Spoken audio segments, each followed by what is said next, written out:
Masechet Betzad Daf Lamed Bet, nous commençons à la Mishnah, à la 16e ligne. En pochatim et taner, mipnei shehu osakeli. La Mishnah nous dit, on ne peut pas, à l'aide de son poing, confectionner une veilleuse. C'est-à-dire, nous explique Rashi, le potier avait l'habitude de prendre un morceau de terre, de boue, de lui donner la forme d'un œuf, c'est ce qu'on appelait Betzim shel Yotzer, Betzat Yotzer, et ensuite avec le poing, le potier allait faire un trou pour pouvoir poser ensuite de l'huile, une mèche et ainsi avoir une veilleuse. Si nous avons cet œuf, cette Betzat Yotzer, nous n'avons pas le droit Yom Tov d'enfoncer le poing et de faire un creux pour pouvoir fabriquer une veilleuse. Pour quelle raison nous dit le Tana mipnei shehu oseh keli, parce qu'on fait un keli. Le chidouche, comme nous allons le voir dans la Gemara, c'est que pour l'instant ce n'est qu'un morceau de boue, de tite, d'argile qu'on n'a pas encore fait cuire dans un four. Donc généralement on terminait en le faisant cuire, faisant durcir dans un four. Ici la Mishnah nous interdit même avant de l'avoir rentré dans le four. Venosim pramim biyom tov, nous dit la Mishnah, on ne pourra pas faire non plus de charbon yom tov, c'est-à-dire d'éteindre du bois, fabriquer du charbon. Pour quelle raison, nous dit Rashi? Parce que c'est aussi appelé un keli, letzorfei za'av, pour ceux qui affinent l'or, ont besoin de ce charbon, et donc c'est considéré comme un keli. Et Yom Tov, c'est interdit. Un keli qu'on traduit par un ustensile ou toute chose où on peut se servir. S'il y a asiyat kli, c'est interdit Yom Tov. Venchotrim et apetila, on ne peut pas couper aussi une mèche.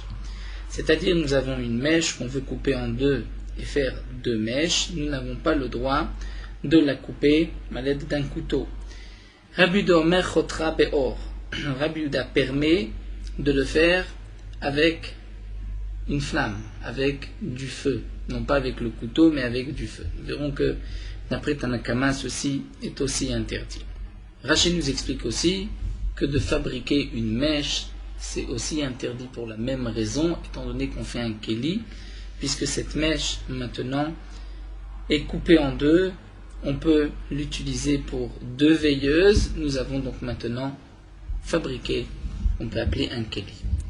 L'Agma revient au premier dit, nous avons vu que nous n'avons pas le droit d'enfoncer le poing et de fabriquer une veilleuse. Nous dit l'Agma, Mantana de Pritatner Manaou, qui est le Tana qui nous dit que par le simple fait d'avoir formé un creux, c'est déjà Mana, un keli, un ustensile, même si on ne l'a pas encore fait rentrer dans le four. Amar Rav Yosef nous dit Rabbi Meiri, c'est Rabbi Meir. Détania, comme nous avons vu dans une Braïta. La Braïta nous dit qu'elle est Cheres, un ustensile en argile, en terre cuite, mais matai mekabel touma. À partir de quand on peut le considérer keli, et donc il peut devenir impur, mishenigmera melachto, lorsque la melacha, lorsque le keli est terminé. C'est-à-dire, lorsqu'on l'a creusé, nous dit Rashi, dit Rabbi Meir, sont les paroles de Rabbi Meir. Rabbi Yoshua Omer, meshitzarfu bekifshan.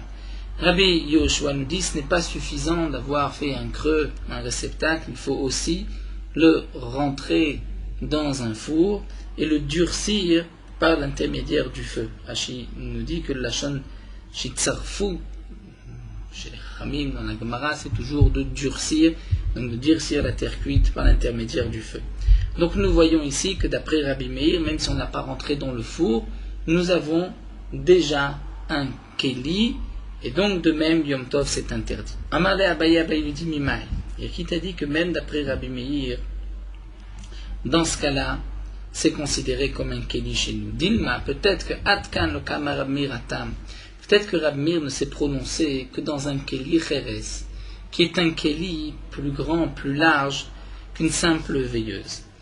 Et donc c'est vrai, nous dit Rabbi Meir, même si on ne l'a pas fait durcir dans un four, et donc ce keli ne peut pas contenir de liquide, puisque sinon il va fondre, malgré tout, on peut l'utiliser, je me dis la Gemara là-bas, elle a des chazé les kiboulébémidé, on peut mettre quelque chose. Rachid nous dit on peut mettre quelque chose de sec comme des fruits.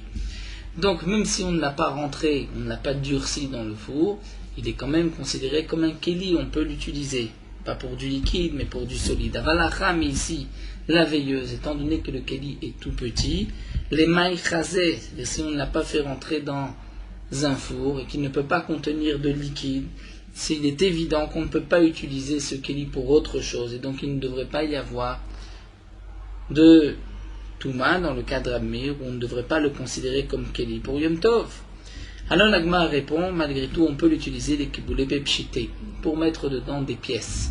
C'est vrai qu'on ne va pas mettre de l'huile, des liquides, c'est trop petit pour mettre des fruits, mais on peut mettre à l'intérieur quelques pièces. Et Kadambre, d'après une autre version, l'Agmara nous dit, Amar Rav Yosef a enseigné Rab Lezer bar Tzadoki. C'est-à-dire que Rav Yosef reprend, d'après cette autre version, et nous dit qui est l'auteur de notre Mishnah qui dit que le simple fait de creuser cet œuf du potier sans le rentrer dans le four, c'est déjà considéré comme un keli. Ce n'est pas Rabbi Meir, d'après cette version, c'est Rab Lezer bar Tzadok. Ditnan, comme c'est marqué dans une Mishnah. La Mishnah nous dit Alfasin Charniyot. Rashi nous explique Alfasin Charniyot, comme nous le verrons dans la Gemara, il s'agit d'assiettes des habitants des petits villages qui généralement n'étaient pas, les gens des petits villages ne faisaient pas attention que le keli soit beau, soit bien terminé. Donc dès que l'assiette était fabriquée, elle était plate, on l'utilisait immédiatement pour manger de la viande à l'intérieur et on n'attendait pas qu'il y ait un creux dans l'assiette. Donc cet alfasin charniyot, c'est utilisé effectivement pour les habitants des petits villages. Mais il n'y a pas de bête qui boule, il n'y a pas de réceptacle, il n'y a pas de creux. Est-ce que c'est un keli et il peut devenir impur ou pas? Eh bien, la Mishnah nous dit Tehorot be'oel hamet. Ces assiettes sont pures be'oel hamet. S'il y a un mort dans une pièce et qu'il y a aussi une telle assiette dans la même pièce, cette assiette n'est pas impure, étant donné que ce n'est pas considéré comme un keli. Rachid nous rapporte la source du pasuk, puisque la Torah emploie le terme kol keli patouar, tout keli ouvert qui se trouve dans la maison du mort, donc tout keli ouvert, c'est-à-dire qu'il y a une ouverture. Cette assiette n'a pas d'ouverture, il n'y a pas d'impureté. Mais tmeot bemasa azav, nous dit Tanakama, c'est-à-dire si le zav va porter, donc le zav c'est un homme impur, qui a cette impureté de ziva, si lui porte cette assiette deviendra impure. Pourquoi, nous dit Rashi? Étant donné que nous apprenons dans Torah de Kohanim que le zav peut rendre impur un keli, même s'il ne l'a pas touché à l'intérieur, mais simplement en le déplaçant. C'est ce qu'on appelle tomat eset. Donc on va le rendre impur en le touchant de l'extérieur. Donc si c'est ainsi, il n'a pas besoin de tort d'intérieur, de creux. C'est pour cela qu'il y a une impureté bemasa azaf. Et Rab Lezer bar Tzadok nous dit Af teorot bemasa azaf. Cette assiette est aussi pure bemasa azaf si un zav porte cette assiette. Pourquoi les fiches nigimera melartam? Parce que l'assiette n'est pas terminée, il faut encore la creuser. Donc, on voit que d'après Tanakama, ceci est considéré comme un keli, au moins pour le massa azav. Pourquoi? Puisque c'est utilisé tel que nous n'avons pas besoin de creuser encore l'assiette, les gens des petits villages l'utilisent, alors que d'après Rab Lezer et Rab Tzadok, ce n'est pas suffisant, ce n'est pas terminé, il faut encore un creux. Donc si c'est ainsi, nous dit Rashi, on comprend Rav Yosef. Rav Yosef a dit, qui est l'auteur de notre Mishnah, qui interdit de creuser cette Betzat Hayotzer, c'est Rab Lezer bar Tzadok. Pourquoi? Puisque nous voyons que d'après Rab Lezer bar Tzadok, tant que l'assiette est plate et qu'il n'y a pas de creux, ce n'est pas un keli. Dès qu'on va creuser cette assiette, même si on ne va pas la mettre dans le four, eh bien cette assiette a le statut d'un keli et elle devient impure immédiatement. Donc le keli devient simplement par la chakika, par le simple fait de creuser cette assiette. Et donc de même, on dira la même chose. Donc bien sûr, Rachid dit ce sont des assiettes en terre cuite, c'est la même chose, en kheres, en terre. Et donc on voit que d'après Ablezer et Tzadok, même si on n'a pas rentré dans le four, cette assiette est impure. Donc la chakika la rend un keli, donc Yom Tov, je ne peux pas creuser la Betsat Yosser puisque je fabrique un keli. Amaré Abaye lui dit, Dilma, peut-être que Atkan le Kamar Rablezer Rav Tzadok, nous n'avons pas de preuve que l'auteur de notre Mishnah c'est Rablezer Rav Tzadok. Peut-être que Rablezer Rav Tzadok a dit que c'est un keli, lorsqu'on va creuser, seulement là-bas il a déchazé les kiboulébé midé. Parce que ce keli, une assiette, même s'il y a un tout petit creux, on peut s'en servir, on peut manger dedans. Avant la femme ici, les maïchazé, on ne peut pas utiliser une veilleuse, dire cette betsat yitzer, même si on a creusé, tant qu'on ne l'a pas mis dans le four, on ne peut pas l'utiliser, elle ne peut pas contenir de liquide, elle est trop petite pour contenir des aliments, donc il n'y a aucune utilité, ce n'est pas un keli. Et l'Agma répond, d'après cette version, ce que nous avons dit d'après la première version, que malgré tout, les kiboulébé pchité, elle peut être utilisée, cette veilleuse, même si on n'a pas fait rentrer dans le four pour contenir des pièces. Donc c'est considéré comme un keli immédiatement après avoir été creusé, même si on le creuse avec le poing, comme nous l'a dit Rablezer Rav Tzadok à propos de ces assiettes. L'Agmara continue, Tanoura Banan, l'Agma nous rapporte une braïta, une pochatim et taner, nous n'avons pas le droit donc de creuser l'intérieur de la veilleuse, ben aussi il fasim charuniyot biyom tov, on ne peut pas non plus creuser cette fameuse assiette que les gens des petits villages utilisent, même s'il n'y a pas de réceptacle, ça on ne peut pas le faire yom tov puisqu'on fabrique un keli. Et Rabbi Shimon ben Gamliel matir balfasim charuniyot, et Rabbi Shimon ben Gamliel lui permet de creuser l'alfasim charuniyot, étant donné que de toutes les manières on les utilise. Et la Gemara nous dit maï charuniyot, que signifie charuniyot, donc nous avons parlé de ces assiettes, la Gemara nous dit amarabuda ironiyot. Mais la Gemara nous dit on ne sait toujours pas ce que signifie maï ironiyot, amarabaye tsae chaklayate, c'est-à-dire en araméen tsae des assiettes des chaklayate des paysans des petits villages. La Gemara continue. Et nous reprenons notre Mishnah. Nous avons vu que Yom Tov, on ne peut pas faire de charbon. Ven osim pramim, l'agma dit pshita. C'est évident qu'on ne peut pas faire de charbon. Les maïs chazé. Est-ce qu'on peut utiliser ce charbon Yom Tov? On ne peut pas l'utiliser. Donc si on ne va pas l'utiliser, il est évident que c'est interdit Yom Tov, même sans le problème de Keli. Taner Rabbi Chia répond l'olitzrecha il a les mosran les oliyarim. En vérité, on parle dans un cas où il va fabriquer du charbon pour les donner aux oliyarim. Oliyarim, nous dit Rashi, c'est ceux qui vont faire chauffer les bains publics. Donc il y a un tzorech yom tov, il y a une utilité. Les bobayom pour le jour même, pour faire chauffer les bains publics. Malgré tout, c'est interdit puisqu'on fabrique un keli pour ceux qui sont tzorfés Kesef qui affine l'or. La Gemara pose la question, mais Ubobayom Mishare, est-ce qu'on a le droit de faire chauffer un bain Yom Tov, un bain public?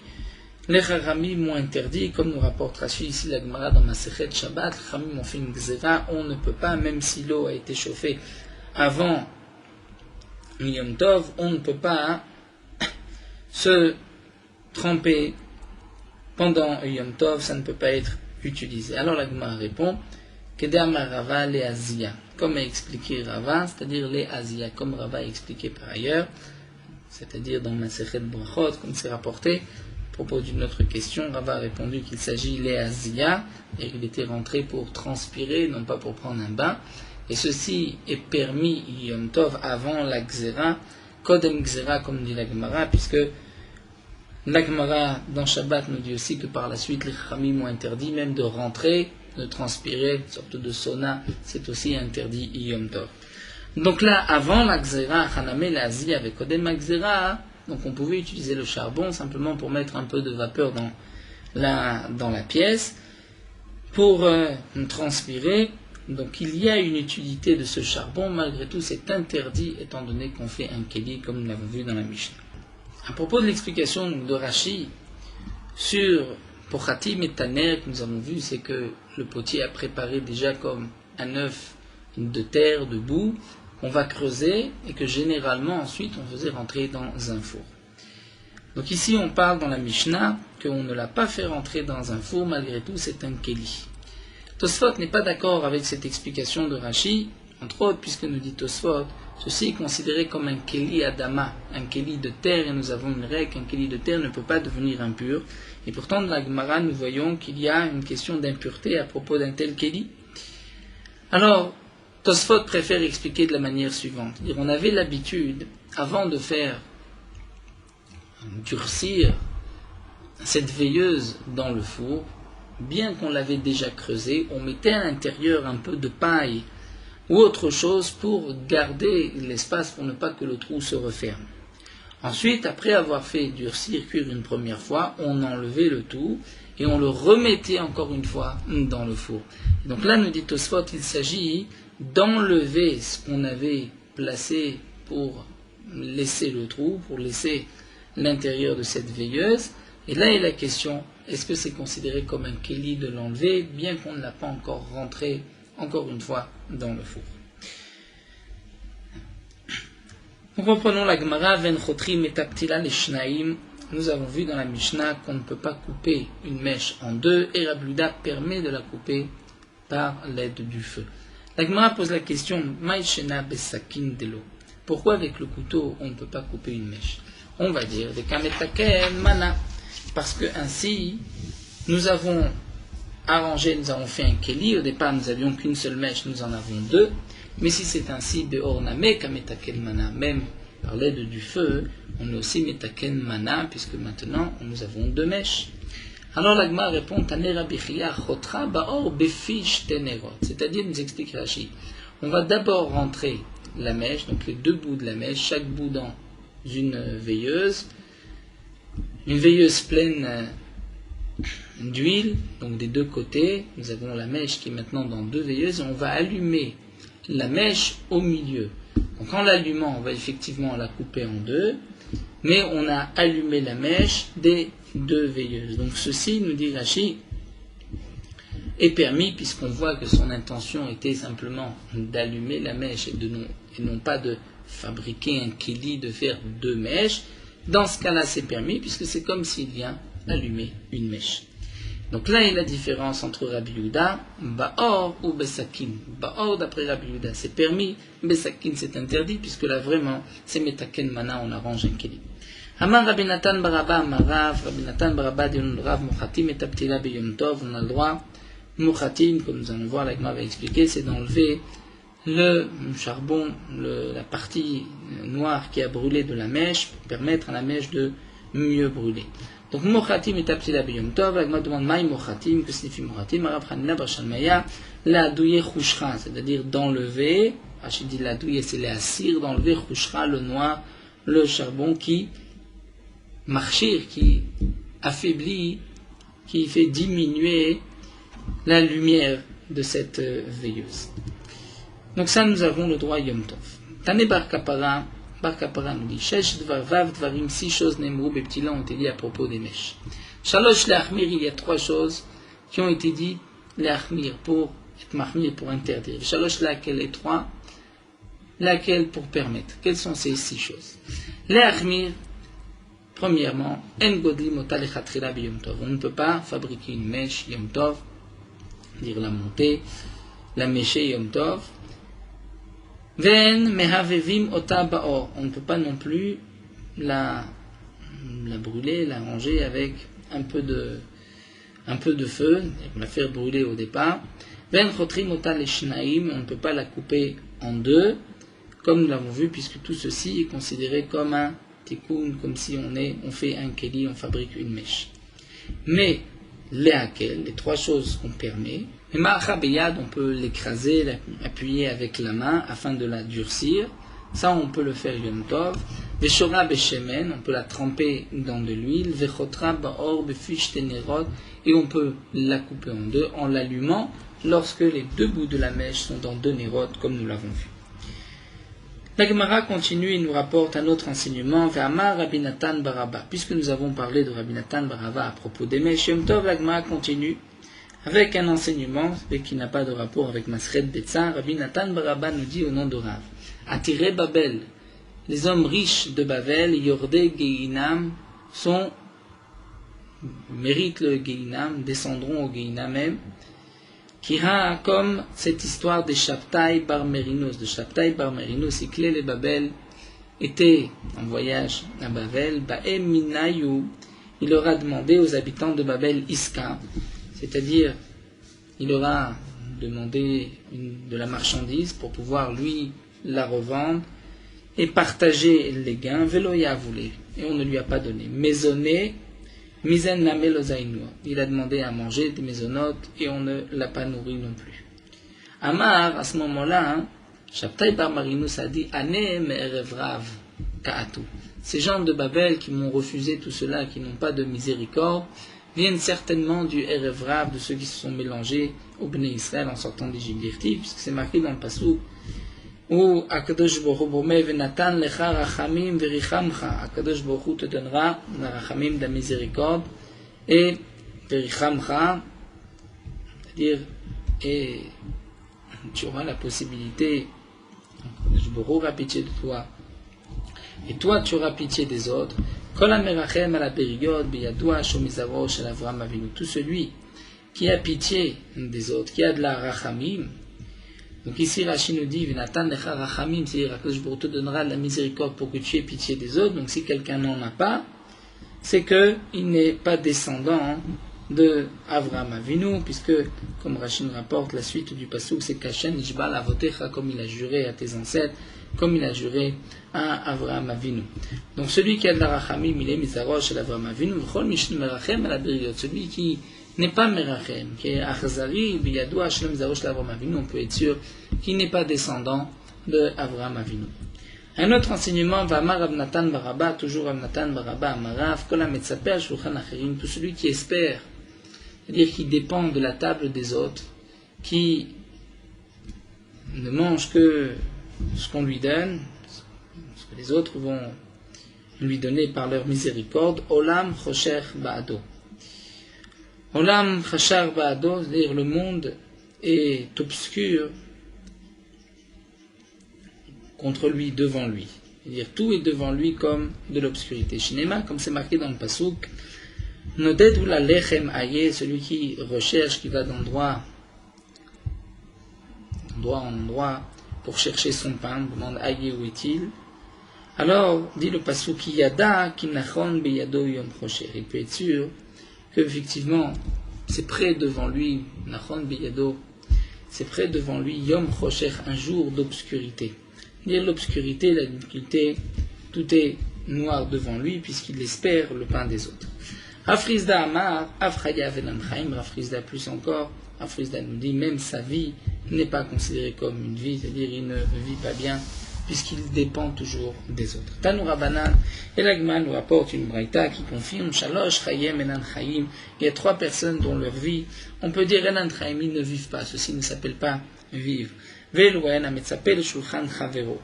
Voici ces trois personnes. Celui qui est Metzapé, qui attend de la table de son prochain, et celui chez Ishto que sa femme, Moshelet, a le dessus, le gouverne, et celui dont les souffrances ont le dessus sur son corps. C'est-à-dire celui qui est entouré de souffrances. D'après certains, même celui qui n'a qu'un seul habit, aussi chayav enan chaim, étant donné, nous dit Rashi, qu'il ne peut pas le laver, et donc en fin de compte, les puces, les poux, lui mordent, lui font du mal, et il n'a pas la possibilité de les enlever, de laver son habit. Vetanakama, qui lui ne rapporte pas, celui qui n'a qu'un seul chalouk, eh bien, Efshar de Ma'ayen Bemané lui pense que c'est vrai qu'il ne peut pas laver son habit, mais il peut quand même enlever les poux, les puces, une après l'autre. Nous commençons une nouvelle Mishnah. En shovrim et acheres, ven chotrim aneyar litzlot bo maliach. Donc toujours, la Mishnah continue de nous dire qu'est-ce qui est interdit malgré tout Yom Tov, même si Yom Tov et les melachot ochel nefesh sont permises, mais certaines melachot, comme nous l'avons vu, sont interdites. Donc on ne pourra pas, nous dit la Mishnah, briser un morceau d'argile ou couper un morceau de neyar de papier, bien sûr un morceau de papier qu'on va tremper dans l'eau, nous dit Rashi, litzlot bo maliyar, pour faire griller du poisson. C'est-à-dire nous dit Rashi, lorsque l'on veut faire griller du poisson sur une grille, la grille est tellement chaude qu'elle va brûler le poisson. Donc on va mettre un morceau d'argile ou un morceau de papier humide pour faire écran, pour permettre au poisson de bien cuire, de ne pas brûler, de ne pas griller. Mais ça, on ne peut pas le faire Yom Tov, on ne peut pas briser un morceau de chérès ou couper un morceau de papier. Même, nous dit la Mishnah de plus, En gorfin tanur vekiraim, si une des parois du four ou du fourneau est tombée, partie, le tillard et le ciment, ce qu'on avait mis, on ne pourra pas l'enlever, étant donné que ceci est metaken mana, puisque tant qu'il est à l'intérieur, on ne peut rien faire cuire. Maintenant, on va pouvoir faire cuire, donc c'est comme si on arrange, on fait un keli. Aval mekavshin, mais nous dit Ravshin, nous dit la Mishnah, on peut, c'est-à-dire nous dit Rashi, allonger les cendres de la terre, c'est-à-dire aplatir, que tout soit lisse, afin que les braises, les morceaux, le tillard, le morceau d'argile par exemple qui est tombé et qui est brûlant, ne va pas toucher le pain qui est posé contre les parois du tanour, du four, et ne va pas ainsi le brûler. Donc ça, on a le droit de le faire, mais on n'a pas le droit d'enlever le morceau qui est tombé. De plus, nous dit la Mishnah, on ne peut pas mettre deux tonneaux, deux cruches, l'une à côté de l'autre, pour placer au-dessus une marmite, donc mettre du feu en dessous, et poser sa marmite. Pour quelle raison? Puisque dans ce cas-là, nous dit Rashi, ceci ressemble à une construction, un binyan mirze keoel, puisque nous avons deux parois et nous avons même une sorte de toit. Rashi nous dit, ainsi il y avait l'habitude, les gens qui n'avaient pas de trépied ou qui n'avaient pas de kira, donc puisqu'ils n'avaient pas où poser leur marmite, ils mettaient deux cruches de jarre et le feu au milieu. La Mishnah nous dit aussi, Ven somrim et takdera bebakat. Et si nous avons un petit morceau de bois, une bakat, ce morceau de bois ne peut être utilisé que la asaka, que pour faire du feu et pas pour autre chose. Donc on ne pourra pas poser sous la marmite afin de donner un équilibre à la marmite, puisque ce bois est mouktsé, il ne peut être utilisé que pour le feu et pas pour autre chose.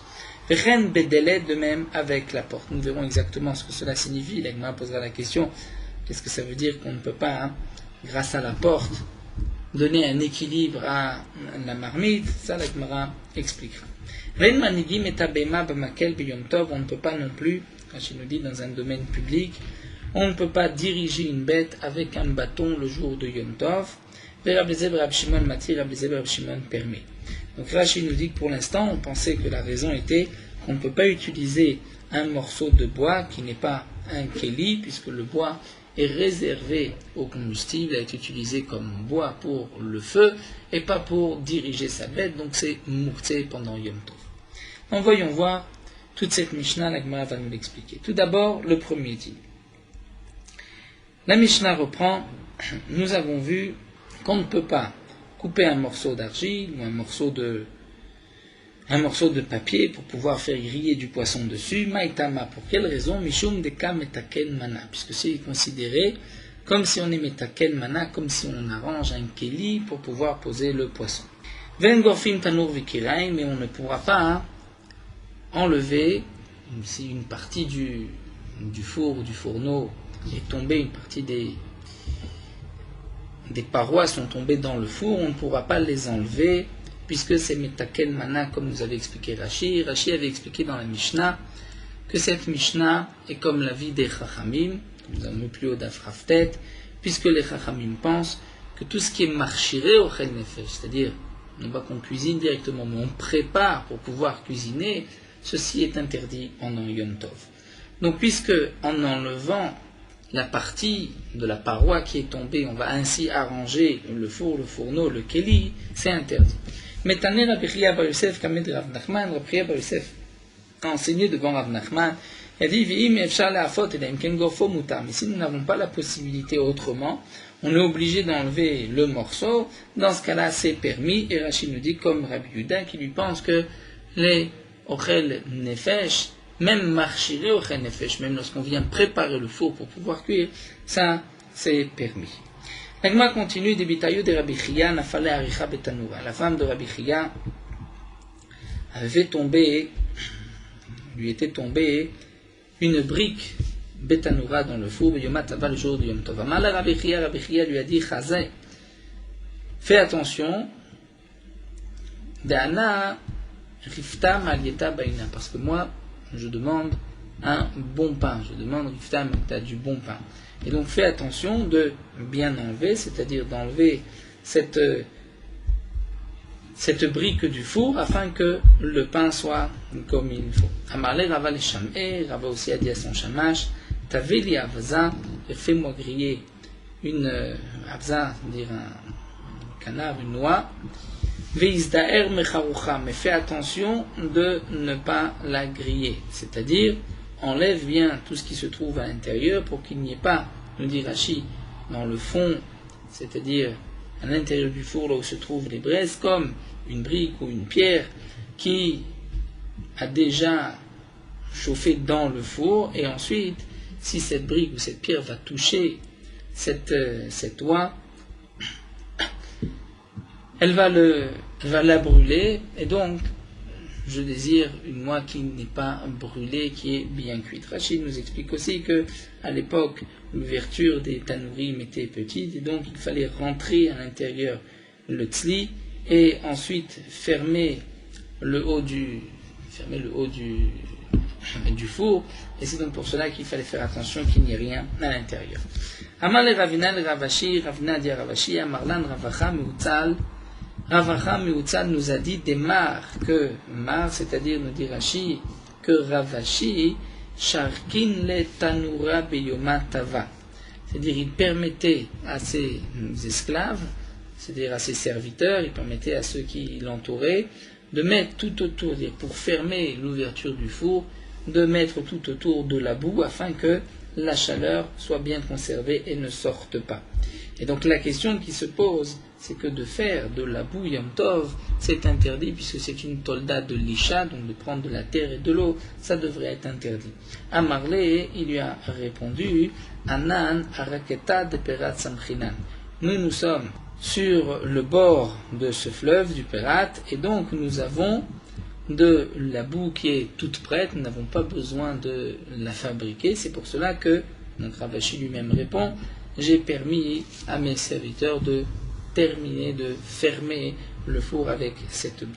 Vanemile, mais à condition, nous dit l'agma ou des saïrem et etmol, que cette boue a été préparée depuis la veille, parce que sinon la boue est mouxée. Amar Ravina nous dit kitma shari.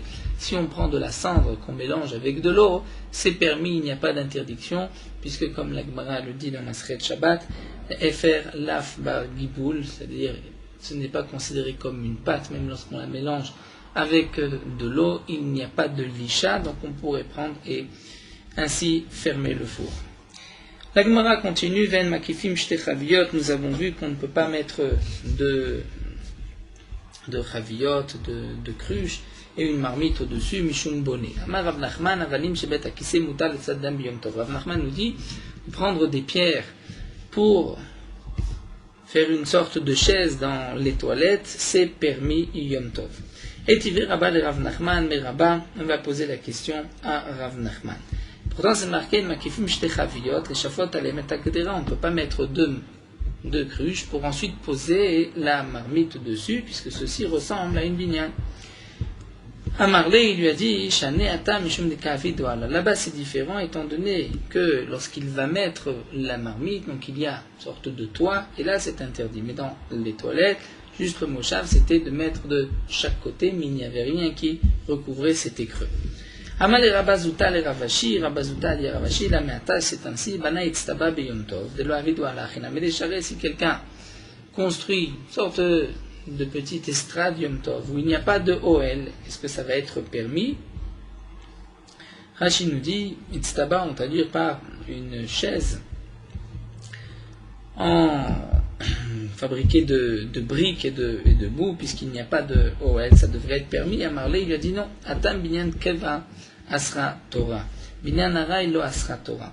À propos des toilettes, c'est simple. Voici la raison.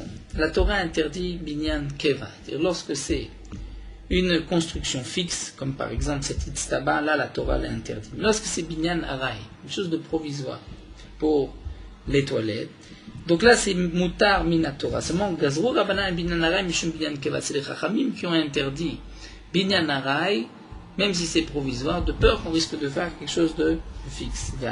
Mais ici, étant donné qu'il y a kvod abriot, les gens ont besoin d'aller aux toilettes, donc mishum kvodo lo gazrou rabbanan, pour le kavod des hommes, les chachamim n'ont pas maintenu leur gzera, et on peut faire une sorte de chaise.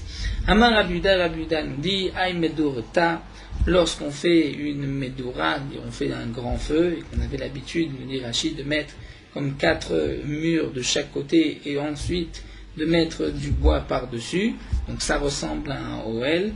Donc ici vient nous dire Rabuda, milemala le mata shari. Si d'abord on met les bûches en haut, et qu'ensuite du bas on va mettre des parois, c'est permis, puisqu'on ne fait pas de OL, ce n'est pas le derer binyan, mais si on fait le contraire, milimata les malas, d'abord on prépare les rangées sur les côtés, ensuite on met le bas, c'est interdit, c'est assour. Vechen, elle nous dit la Gemara, de même, nous terminons, donc d'Aflam et Gimel, Vechen biata, de même pour un œuf, c'est-à-dire, nous dit Rashi, lorsque l'habitude était de poser des œufs, de gros œufs, sur un keli, comme par exemple un trépied ou sur une grille, donc on ne va pas mettre d'abord le keli et ensuite cet œuf dessus, mais d'abord on va mettre l'œuf sur le keli et ensuite poser le tout sur les braises, puisque sinon c'est un binyan, c'est une construction. De même une kedera, c'est-à-dire lorsqu'on met une marmite sur 2 chaviotes, comme nous avons vu sur 2 cruches, donc on ne peut pas mettre d'abord les 2 cruches et ensuite la marmite, mais on peut faire le contraire, c'est-à-dire d'abord apporter la marmite, la tenir dans l'air, et ensuite poser en dessous 2 cruches, ça c'est permis. Vechen, et de même pour Iya, c'est-à-dire pour un lit, nous dit Rashi, les lits des princes qu'on avait l'habitude de les enlever, de les remettre.